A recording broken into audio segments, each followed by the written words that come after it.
அனைவருக்கும் வணக்கம்.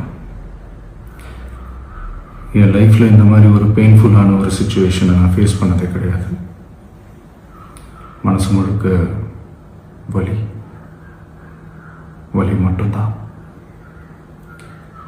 இந்த சுற்றுப்பயணத்தில் என்னென்ன மக்கள் பார்க்க வராங்க, அதுக்கு ஒரே ஒரு காரணம் தான், அவங்க என் மேலே வச்சிருக்கிற அன்பும் பாசம். அந்த அன்புக்கும் பாசத்துக்கும் நான் எப்பவும் கடமைப்பட்டிருக்கிறேன். அதனால தான் இந்த சுற்றுப்பயணத்தில் மற்ற எல்லா விஷயங்களையும் தாண்டி மக்களுடைய சேஃப்டி, அதில் எந்த காம்ப்ரமைஸும் பண்ணிடக்கூடாதுன்றதுக்காக தான் அது என் மனசில் ரொம்ப ஆழமாக இருக்கும் அந்த எண்ணம். அதனால தான் இந்த அரசியல் காரணங்கள் எல்லாத்தையும் தவிர்த்துட்டு ஒதுக்கி வச்சுட்டு மக்களுடைய சேஃப்டி மட்டும் மைண்டில் வச்சுக்கிட்டு அதுக்கான இடங்களை சூஸ் பண்ணுறது, அதுக்கான இடங்களை பார்த்து பெர்மிஷன் கேட்குறது, போலீஸ் டிபார்ட்மெண்ட்டில் அதை ரிக்வெஸ்ட் பண்ணி கேட்போம். ஆனால் நடக்கக்கூடாதது நடந்துருச்சு.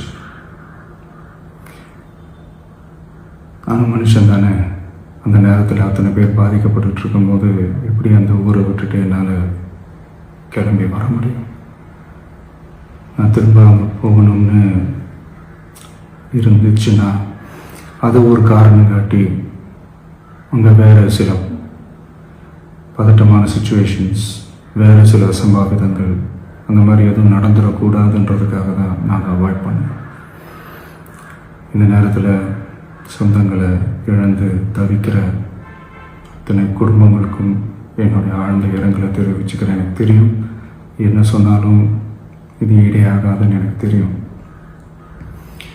ஹாஸ்பிட்டலில் ட்ரீட் பண்ணிகிட்ருக்கிற எல்லாருமே சீக்கிரமாக க்யூர் ஆகி வரணுன்றதை இந்த நேரத்தில் நான் வேண்டிக்கிறேன்.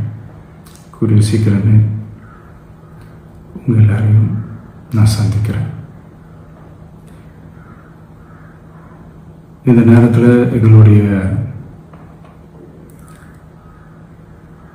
வலிகளை, எங்களுடைய நிலைமையை புரிஞ்சுக்கிட்டு எங்களுக்காக பேசின அரசியல் கட்சிகளை சார்ந்த நண்பர்கள், தலைவர்கள் அனைவருக்கும் என்னுடைய நன்றியை தெரிவிச்சுக்கிறேன். கிட்டத்தட்ட ஒரு 5 மாவட்டத்துக்கு பிரச்சாரத்துக்கு போனோம். இந்த மாதிரி எதுவுமே நடக்கல. ஆனால் கரூரில் மட்டும் ஏன் எப்படி நடக்குது, எப்படி நடக்குது? மக்களுக்கு எல்லா உண்மையும் தெரியும். மக்கள் எல்லாத்தையும் பார்த்துக்கிட்டு இருக்கிறாங்க. கரூரை சேர்ந்த அந்த மக்கள் அந்த உண்மையெல்லாம் வெளியில் சொல்லும்போது எனக்கு கடவுளே நேரில் வந்து இறங்கி அந்த உண்மைகள்லாம் சொல்கிற மாதிரி எனக்கு தோணுச்சு. சீக்கிரமே எல்லா உண்மைகளும் வெளியில் வரும்.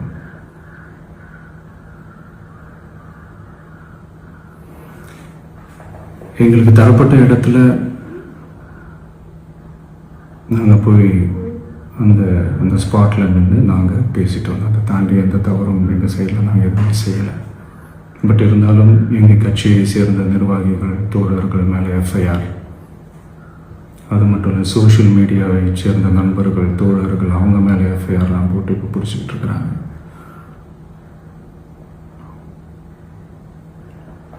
சிஎம் சார், உங்களுக்கு ஏதாவது இந்த பழி வாங்கணும் அப்படின்ற எண்ணம் ஏதாவது இருந்துச்சுன்னா என்ன வேணாலும் பண்ணுங்க. அவங்க மேலே கை வைக்காதீங்க. நான் ஒன்று வீட்டில் இருப்பேன், இல்லை நான் ஆஃபீஸில் இருப்பேன். என்ன வேணாலும் செய்யுங்க. நண்பர்களே, தோழர்களே,